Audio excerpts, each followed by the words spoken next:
Bonjour à tous, si vous aimez vous informer et savoir ce qui se passe un petit peu partout dans le monde, surtout faire le Congo ça, hein, je vous invite à faire comme moi et abonnez-vous sur Koulimedia TV, notre chaîne, et likez, partagez les vidéos et surtout restez connectés.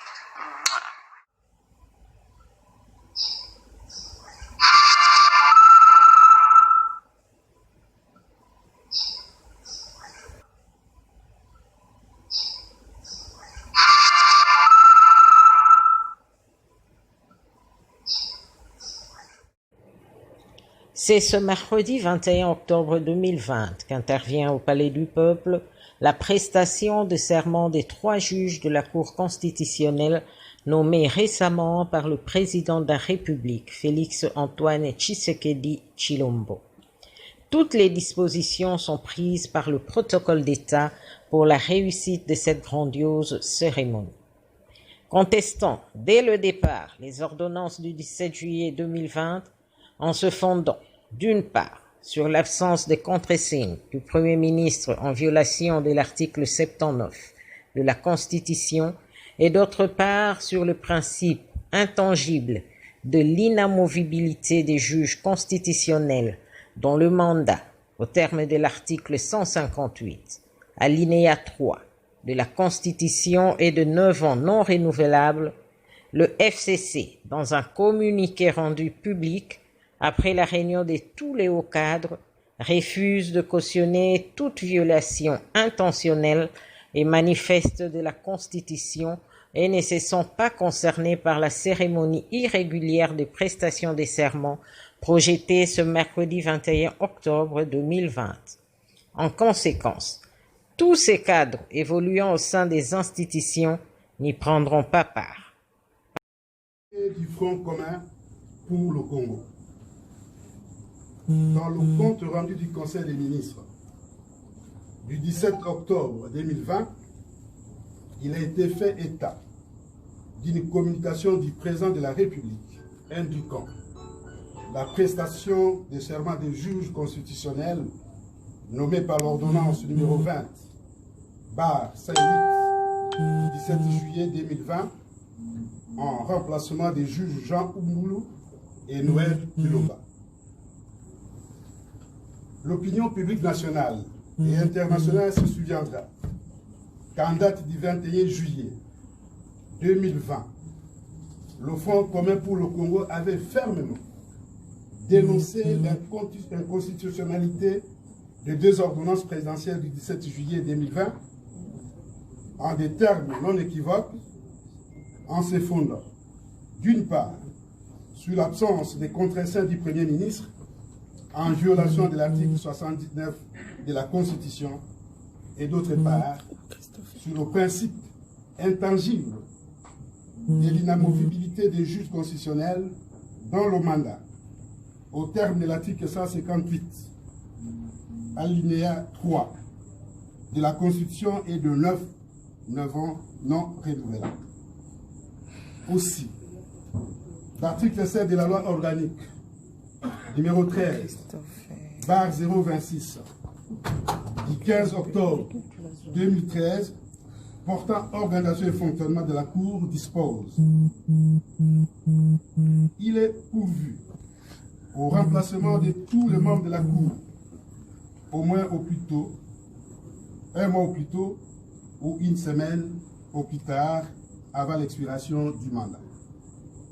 Le FCC rappelle que les nominations et remplacements des juges concernés étant intervenus en dehors des cas de figure prescrits ci-dessus sont nuls et de nul effet, car violant les dispositions impératives de la Constitution et l'article 6 de l'ordonnance numéro 16/07 du 22 août 2016 portant dispositions relatives au statut particulier des membres de la Cour constitutionnelle qui prescrit.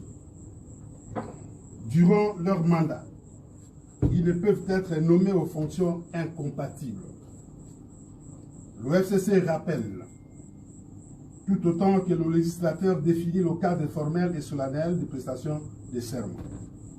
En effet, L'article 5 de la loi organique précitée dispose que l'audit serment intervient dans les conditions déterminées à l'article 10 de la loi organique. Et ces derniers prescrits. Avant d'entrer en fonction, les membres de la Cour sont présentés à la nation devant le président de la République, l'Assemblée nationale, le Sénat et le Conseil supérieur de la magistrature représenté par son bureau. Que la pratique à la matière indique aussi bien le lieu que les parties prenantes, tant à l'organisation qu'à la participation de cette cérémonie solennelle.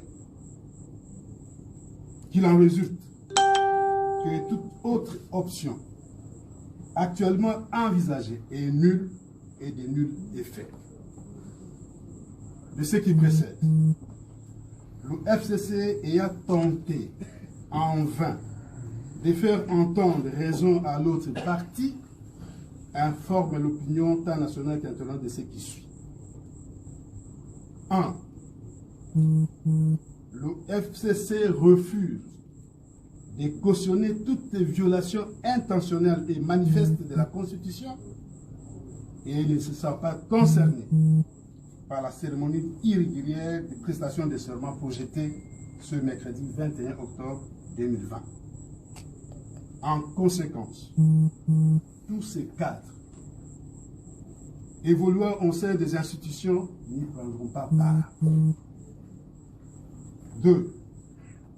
Le FCC dénonce la violation intentionnelle du siège du Parlement et appelle la population qui a massivement voté par référendum la Constitution en vigueur de se tenir prête à résister et à s'opposer à toute tentative de passage en force tendant à imposer le fait accompli d'une nouvelle cour aux ordres assises sur des graves violations des dispositions basiques de la Constitution partant à toute dérive dictatoriale. Il invite le président de la République au strict respect de son serment constitutionnel, à savoir observer et défendre la Constitution et les lois de la République. 4. Le FCC prend à témoin la communauté internationale de constater la retenue dont il a fait montre dans ces dossiers et de prendre action dans le sens qui conforte l'état de droit et consolide la démocratie. Fait à Kinshasa, le 20 octobre 2020, la conférence des présidents. Pour leur part, Janine Mabunda et Alexis Tambwe Mwamba, respectivement présidente de l'Assemblée nationale et président du Sénat, soutiennent qu'ils ne sauront organiser cette cérémonie ni être partie prenante. Ce qui est sûr, même si certains convives vont manquer à l'appel, la fête aura tout de même lieu.